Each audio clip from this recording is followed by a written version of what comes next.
going to ask us if it's okay with everybody that we start a little bit early, because I've got 1,000 questions for Ben Magara. I mean, it starts with, what the fuck were you thinking? And then we'll build from there. So I thought perhaps, we can start early with that question, and then we can build into the company and all the hype and spin he wants to share with me. But Mr. Magara, as lost as you are in the world of coal, why don't you come and join me here? Thank you very much.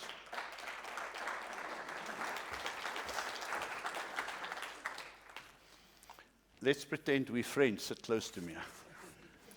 Is this, I hear about this friction stuff. I'm worried. So Ben, I personally was very surprised when I heard that you are stepping back into a CEO role, and especially that you did it at Exxaro. So talk to us. What's on? Why that? So was I as well, actually. There's that issue that happens, and good morning, everybody. There is a dinner you generally have at Joburg Indaba, pre the 2 days. Yes. So for the past 5 years after I left Lonmin, I've been watching my WhatsApp and hoping there's something called induct in the Hall of Fame or something. And when I saw my name not coming, I thought, maybe I should try again. He sounds like Donald Trump and the Peace Prize. Now, how do you try the less you get so it? I'm here, buddy. But after the 5 years, after the 5 years, my wife, we were sitting, and she says, she took all the little pension I got from Lonmin, and says, go find out a bit more. And I did a lot of exploration opportunities in the rest of our continent.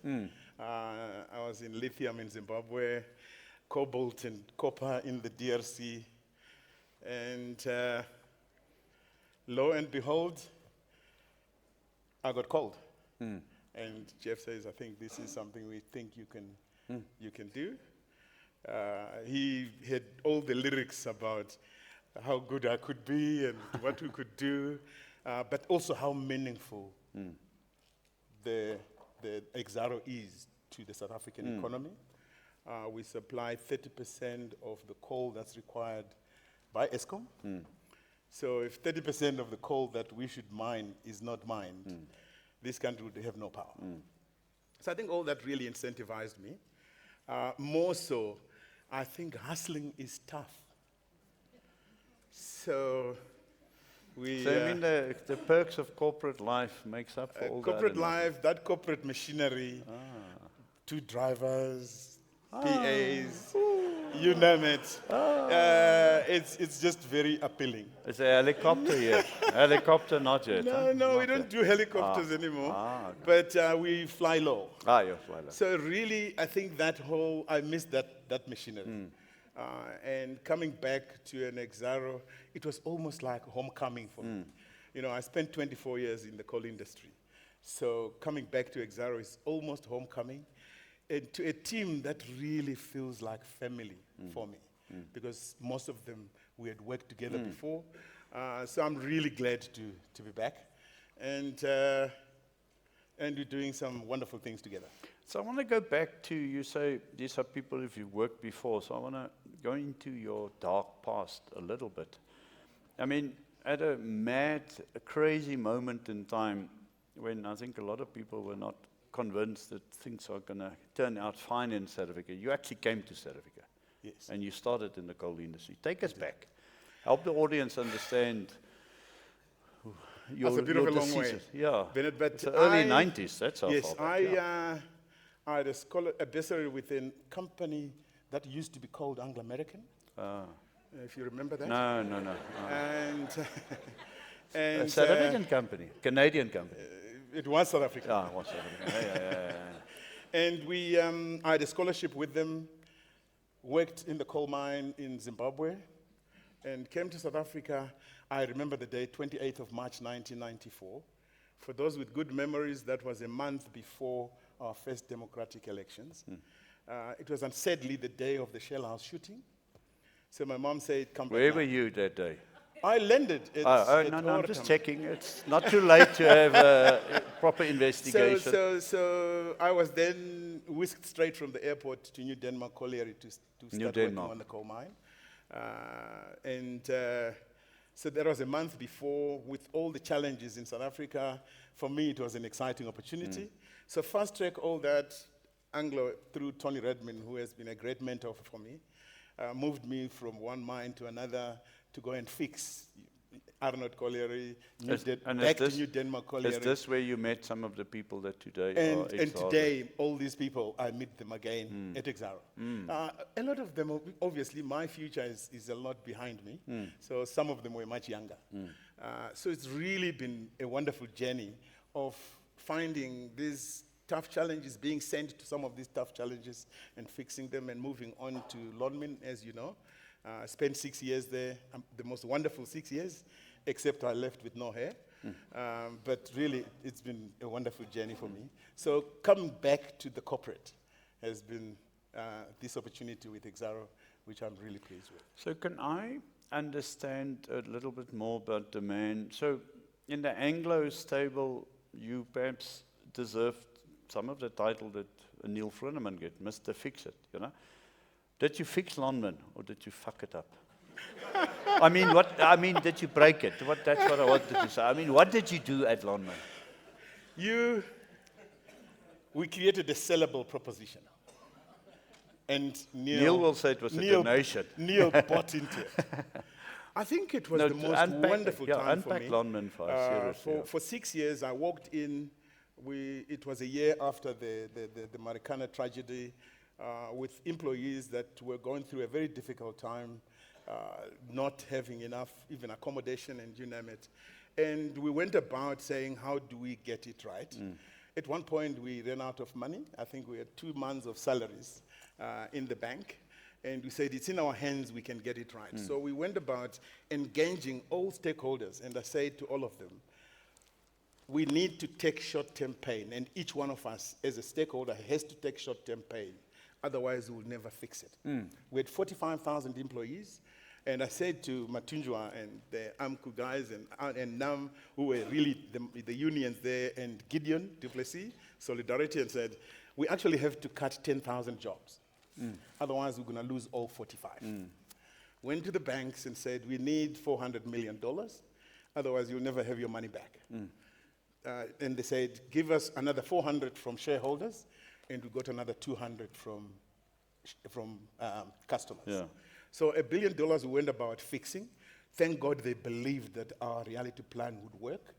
And 4 years down the line, we made a profit of 1.4 billion, and we said, we're ready to get married.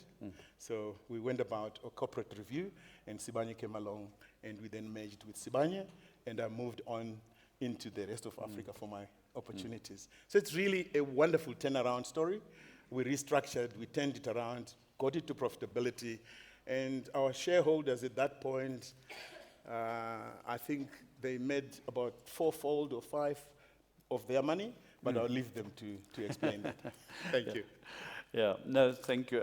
And I want to continue to build on the sort of turnaround narrative, because that's not necessarily how I would think about Exxaro. So Exxaro is not a turnaround, is it? 18 billion cash in the bank. And then you went and bought the manganese mine. But we'll talk about it later. We'll talk about that. I mean, that money was clearly burning a hole. I think what it really explains to me is that Exxaro is going places. I think it's at a point of the next dawn of Exxaro. It's a company that has been predominantly a coal mining company. Of course, we've got equity income from our 20% in SIOC in Kumba. We have a 26% stake in Black Mountain. So we also have good equity income from zinc. We have a renewable energy business. So really, but the robust foundation has been coal. We'll talk about Exxaro. So the key for me has been the opportunity to come and say, while it's not a turnaround, it's actually more about how do we change gear to another level and does that excite you? Because, I mean, there are people who just go to the mess, the fix, the turnaround. I mean, do you think just taking something that is in a good shape, taking it forward? Will that excite you? That At a excites me a personal lot level? Yeah. because, as I said, the coal base is homecoming, so it's something I know well. But building this new story around transition metals with manganese, and we are doubling our synergy renewable energy business. I've just visited all the operations, and we are doubling our renewable energy business from 229 megawatts into 450 by 2027.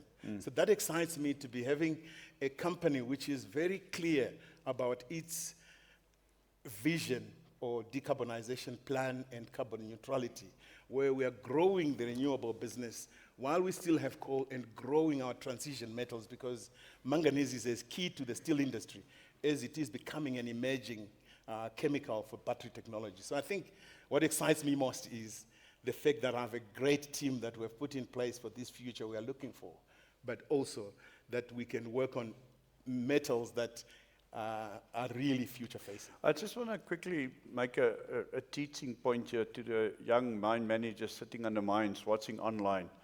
You see, when you get asked a question, it doesn't matter what you get asked. You just tell the story you're going to tell anyway.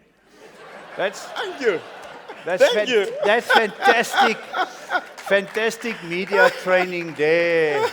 I asked him this, he tells me about that, and we're all happy. And we live happily ever after. Happily ever after. I was taught that as a youngster, but it was in English, so I didn't follow all of it.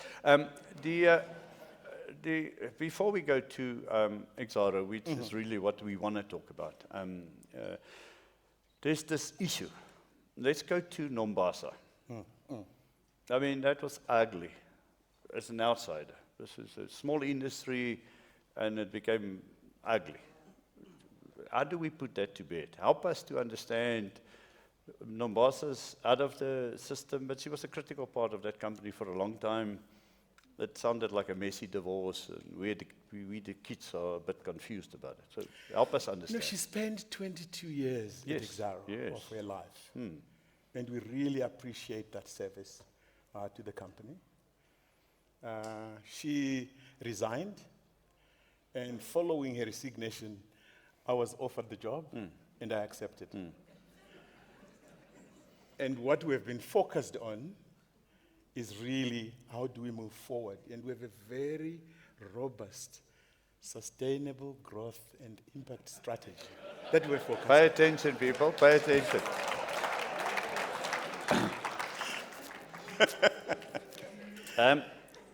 So you've had the longest 100 days ever. After 6 months, your 100 days in office must be over. It is over. I would hope so. I mean, you know. So tell us, you've been around, you've seen. Now you can tell us, how do you see the first things you need to do, and then the longer-term things? Let's go to Exxaro. I promise you we'll get to Exxaro. I think as I said earlier, I'm really excited that I've got a team that feels like family. We looked at the structure and what we need as a leadership going forward. So we've put a leadership structure and appointed people that I think are really focused for the future we need. But as a start for my first 6 or 100 days, I think you do all the things that everybody does. And one thing I always do is, within those days, I have to visit all the operations. Go to the coalface and ask the questions. What can we do better? What can we start, stop, or stay doing if we were to succeed? In that mind, I'm developing a view of what we will celebrate in 5 years at Exxaro. And so when we went about, the key kind of messages I could pick up is the wish for everybody to say, listen to us. Like any organization, employees want to feel trusted, they want to get their loyalty, they want to feel that you are listening to them and you are genuinely going to attend to their genuine concerns, and you reward them for their contributions. So after that trip, we did all the operations, closed collieries, all the wind farms, and TransAlloys, our business. And I also went to all the investors, met the banks, because they are key to what we do. Met all the stakeholders, regulators, you spoke about Gwede earlier on, and making sure that we can understand their view of success to who Exxaro is. And that gave me a good picture of what we can celebrate in 5 years, but also the priorities I believe in. So in that time, I would be sharing with the employees what I believe to be important in the organization and to me as their leadership. And number one, possibly 4 or 5 things. Number one for me is safety is very important. My conviction on safety is that safety is, a zero harm is achievable. If we can't do it safely, we don't do it. I think it's an advantage you remember in your old days. When were you last in mining again? I never was in mining. I was actually in banking. And I think for me, safety has always been key. And then the next one is really people matter. You know, they want to feel trusted, as I said earlier on. And the third is that we must have fun in what we do. We must have fun. And the last one is results actually matter. We can have all these good things. If we're not making money, we cannot fix the social issues that we have. So profitability is quite important for us. So I think those are the kind of things I would looking for, I would be driving to see my vision in that 100 days. And we've put it together, and now we have a team in place to deliver on those priorities. So perhaps it's your shareholder structure, perhaps it's my ignorance, but I personally, when I prepared to talk with you, I was a little bit surprised at where you all go. I mean, where Exxaro is actually involved. I knew, but I didn't know. So let's talk about your diversification. I mean, obviously I'm aware of your manganese transaction, so let's start there. But there's a lot more to Exxaro than a few coal mines. So Indeed. just unpack that for us and start with the bold acquisition for a lot of money of half a manganese mine. You know, we always... I've got a way of basically- putting things. It sounds like you bought a pile of crap. Meantime, I'm so jealous I could die. You know, Richard and his team are here in Livwane, and they did most of the work, the due diligence work. I was investment committee chair when this project started. That is justice. Now you have to own so the thing. I can give you proper inside information if you listen carefully. But and personally, I've been to the operations. I have actually been in the pit. I know they are real mines. And I know there's real work they've been doing. They're smart projects, well capitalized. And we think really the long-term fundamentals of manganese are robust. And because Exxaro has got these expert mining capabilities for bulk mining, it can actually become the real diversified bulk miner in that space, taking the expertise we have in coal. So it's a robust project. Long-term fundamentals are good. At today's prices, it's very easy to say, did you overpay? But you know, you buy something on your anticipation of long-term fundamentals. And that's what we believe is why the value in manganese. So we have an emerging manganese platform. We expect the transaction to close in Q1 next year. So all the issues are going on right now, and we are ticking all the boxes. So that's manganese as a pillar of profit and loss account. We have the renewable energy that I've just spoken about, and we think if we can build that up to over 1,000 megawatts of renewable energy. I've visited all the wind farms. We are planning to supply into our customers so that we reduce our Scope 2 emissions. We're also supplying into ourselves so that we can reduce first our Scope 2 and Scope 3 emissions, and we think that business is robust. Again, it provides almost the same annuity we would get from an Eskom business. Is that 100% owned, or is that in partnership? It's now 100% owned. It used to be part owned by Exxaro and Tata. We now own 100% of it. But the funding arrangements is really what's fascinating with the energy business, because we only put in about 25% of the equity, and then the 75% banks, funders, there are many people who are keen to fund these renewable energy projects. So we're spending about 6.4 billion, putting together another 250 megawatts, and of that we're putting about 6.4 billion. We only need to put in our own about 1.2 billion. So with the cash we're making in coal, that's very helpful. So it's manganese, it's renewable energy, it's the 20% in SIOC, which is Kumba. And as we all know, Kumba has really been doing great things, so I think there's some good things there. We're seeing real benefits from Black Mountain. So the zinc-led business is also providing some good equity. So this is Exxaro, including the fundamentals and the real cash cow of coal. And the good thing I can say about coal, knowing coal the way I do, I think, Exxaro has got a life beyond 2050 in our coal mines. We are looking for life extension opportunities. So we really think, I was glad to see 75% of the people believing beyond 20. For me, it's beyond 50 years today. And Exxaro has got that life extension opportunities. So really, this is a diversified portfolio, which we are only growing. And we think our new era is about seeing Exxaro as a diversified natural resources, not just mining company, because remember the renewables, diversified natural resources champion in Africa and beyond. And this is what my sponsor said I should say. Now, it's always interesting. I mean, I can't wait to speak to a coal company who still believes in coal, like Tungela or somebody, and I mean, because when I speak with you or Sariti, yeah, coal, but, you know, I mean, so, but you're unashamedly diversifying. For us, it's coal and. Good point, not yeah. but. Yeah. Ben, I'm going to be flooded with questions. So I'll try and sort of work it into the conversation. We are covering, just before we go to the questions, so, dude, I'm not sure about that Hall of Fame induction, but for a small fee, I could see what I can do. You know, I mean, I'm also working on Trump's. I still have a few years. So I'm also working on Trump's induction in the Nobel Prize. You know, so, but legacy. I mean, you probably thought about it because you got to an end of a corporate career and now you're back. I want you to share with people, how do one think of legacy? In 5 and 10 years from now, how do you want to look back on Ben Magara's time at, especially Exxaro? What I see is really we have kind of 3 challenges or mega trends in the world today. And that's the energy transition, urbanization, and AI.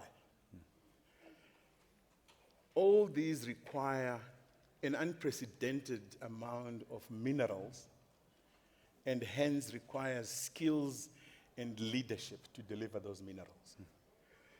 The kind of legacy I would really love is to be someone who really contributed to the development of the next generation of leaders that are capable to take this industry, as key and critical as it is to the world, forward and at a better productivity levels, efficiencies, using capital from our investors wisely and prudently, because I think we've got a lot of opportunities, but also delivering the social impact. So really for me, it's the legacy of having developed the next generation of leaders. And Exxaro has really given me the opportunity to do exactly that. Thanks. We'll have you back then. I may not be here, but the next chair will ask you that question. Thank you for that. So obviously in any strategy, especially one of diversification, you also walk away from things. Why did you walk away? Why did Exxaro walk away from mineral sands? I think we just realized that it was not quite fit with the kind of margins that we are used to. And when we saw the growing integration through the value chain, we felt that possibly we are not going to be part and parcel of every value that we can get out of that business. So, because one of the most important things in any company is the ability of leadership to choose what not to get into and to choose what to get into. It's possibly the biggest thing one has to consider. And some will make money in the future, and you might feel, I'm now left out. But it's so important. And most of our investors are saying, which pillars exactly are you going to do it? So we chose that really, that is not the future for Exxaro. And I think what we are looking now with the capabilities we have, the bulk mining and the renewable energy is possibly a vision that I think we can deliver on. So things like that I think we got rid of. Of course, we've also tried to get into copper, as you know, but the multiples just don't work for coal miners. Okay. And so we're looking for more advanced exploration projects. And can we touch on exploration, especially coal? I mean, are you spending any money? So on the one hand, you're endowed with many years of life. On the other hand, as a country, we say we don't explore. How do you see Exxaro's role in exploration? Coal, but also others. I mean, With my global head of coal mining experience, I think what I see in Exxaro is an infrastructure that will last beyond the life of mines of that infrastructure. So it's critical that we look for life extension opportunities, farm boundaries that were put by people that didn't know mining, and we've got to see what opportunities exist around that. So our exploration around life extension opportunities, and in the Waterberg, we have got lots of that, but particularly our operations in the Mpumalanga area, we are looking for life extension opportunities because we think, I clearly know that the robust infrastructure we have will outlast the life of mine of our mining rights where we are. So exploration is critical because I think as long as this demand for coal is there locally and globally, Exxaro is best placed and responsible to mine coal. some of the questions are getting very specific, but let's see where they go. Will you be able to take management control at CP and the other manganese operations, or will you be a passive investor? I thought the question was going to be about Kumba. You're taking over Kumba. Let's start a rumor. Come on. Let's start a rumor. It's time for a rumor. I mean, Kumba is sitting there, sitting duck. I can tell you now there's many rumors about what else Exxaro can do. Exactly. I mean, the cash is there. And again, we have to be very decisive in our actions. So can you take management control at CP? So we think that our access into the Kalahari manganese field, which is 70 to 80% of the world's deposits, that is the first foot in the door. We want to be significant there. But currently, we are focused on delivering this transaction. And we have submitted to our competition commission on the basis of this transaction. And on completion of that, we will view our options. But as we speak today, we would own effectively 60% of CP Borwa mine, and 50% or 51% of Mokala, and some smaller operations here. So it's a foot in the door into a region we know, in a jurisdiction we call home. And with partners like Michelle at Transnet, we think there's more we can do for all our stakeholders and investors in that area. So we really want to be significant in that space. It's such a pity. Greta is outside having a cup of coffee because before he comes in, but we could really have taught him some political skills and answering questions. Yeah. I mean, this dude is so smooth. I mean, I'm giving up on my questions. He's just going where he wants to go. Remember, this is my second job as CEO, and there's nothing more pleasurable than having a second child. You have no stress. You can get by well. You know? Keep on changing the nappies, though, eh? So what specific, and I know exactly who this question comes from, but it's anonymous. What specific opportunities should small businesses in the Kuruman area be excited about? So new player in an area, you call it home. Will they be glad to have you home? They will love that they have a neighbor who is very focused on enterprise supplier development, who is focused on social impact in the operations where we operate. And they would be most welcome to even come visit us in Lepalale and see how stakeholders see. But I think the key for me when we do stakeholder management, enterprise development, and community projects is that actually we must co-create. We have to make money to sort these out. And they have to make money, we have to make money to find sustainability. So they must bring their shoulder to the wheel because there is not much for nothing. We all have to work at it. But I really think our communities will be pleased of our record and Exxaro's record. Thanks. Yes, I mean, quite a few people come up to me and say, you don't speak enough about technology. I said, I'm talking to old people, the CEOs, they don't know about technology.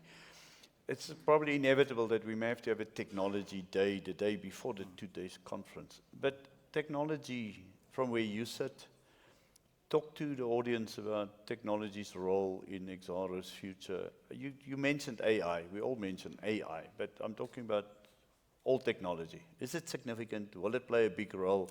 Is it a positive or a negative? It plays a critical role in it. And I can tell you, when I did a lot of these exploring opportunities in the rest of the continent, I was amazed at some of the state-of-the-art technologies that you find in Lubumbashi, where people are producing copper cables, you know, and that's technology, and that's value addition. And then I go into lithium, and I was in lithium for a few years. And there's, now, they call the PGMs, they call them PGMs. In lithium, we call it LCT, lithium, cesium, tantalum. And to separate those minerals, we use technology for ore characterization and separation to an amazing effect. So technology can do all the repetitive work for us, while experts in mining and leaders can do the thinking, the conceptualizing, but you use technology to actually enhance productivity, operational efficiency, and things like that. So I really believe the only way to go, especially if we are to meet these mega trends and the demand we need for minerals, just normal bore and blast is not going to do it alone. I like this question because it's like in your face. And the guy's bold enough to say who he is. So you come down. What? Hold on. John Jones. He says, it seems that Ben is only temporary in the seat. 2 years, no longer. What are your thoughts on that? I am... It must be your age, sir. It must be your just age. for an idea, I am 58. But I mean, Exxaro's retirement age is 63. no, 59 if we follow. Come on. I've got to stretch it, Brennan. You know what? I'm loving what I'm doing. So you've signed up for a full term of And CEO. what is very important for us is when the next generation is ready, I'm happy to go back to my wonderful retirement, sit with my mom and my wife again, who chased me out because I think I was becoming too much of a cost center. So I think we have work to do, and as long as that it requires me, I am game for it. Lisa Stein asked me to ask you about the troubles in your coal division. Escalated costs, exit of head of coal, The company previously said it was investigating the problems. What came of that probe? So talk about the coal division. That is still an anchor division of yours. It is a big anchor division for us. And as I said earlier, it's a business I know very well. One of the mines, Mafube Colliery, we approved that as a joint venture with Exxaro and Anglo Coal when I was Anglo Coal CEO, with SIPO the other side. So it's businesses that we know very well. The journey we have traveled in the last 6 months with me is we have put in a new management team and old managers and new, something that really represents, a team that represents the future. So all those things are gone. And we have done all the work we need to do and made sure that we're now fit for the future. So all those issues of the past, I think publicity happened, everybody knows what happened there. They are now things of the past, and we've been focused on delivering. And if you look at our interim results, you will see how robust and committed the whole workforce and management has been. We had a wonderful performance in the second half for the 6 months. We have delivered the 46th consecutive dividend. We've never missed a dividend since 2006. So the underlying business is robust. What we needed to do, we have done, put a new leadership team blended by great experiences and young talent, representative of our demographics in the country. So I'm really excited of where we are now. You speak like a politician, a representative of our demographic. I tell you, I was shocked that you can appoint an amazing young black woman as the head of your coal, and it doesn't even make news anymore. That is a true sign of how we are making progress. It should be fantastic news anytime, but it just doesn't, because it is becoming reasonably normal for that to happen. So I was very impressed with both your choice, the announcement, and I was surprised that not more came of it. Indeed, and I can announce it again, Caroline Chiriza. Yeah. I think she's here with us. Caroline, please raise your hand somewhere. Is she? No, It's don't really, I think she was don't coming, embarrass her but further. really, she's our head of No, coal. that's the a future. fantastic lady, Yeah. and one who is worth her salt. We also brought in Neo Monoreng, who is going to head our sustainability team because our old Baba Veti is retiring in July. As part of our succession, we've got that. And we've appointed Tamara at Mafube to be a general manager there. So it's really, it's becoming the norm, but it's critical to be intentional about developing the next generation of You leaders. see, Ben Magara, that's all you and I have to do now is hand over to the young people. But thank you very much for coming to share your wisdom with us. Thank you very much. Really appreciate it. Thank you very much. Thank you.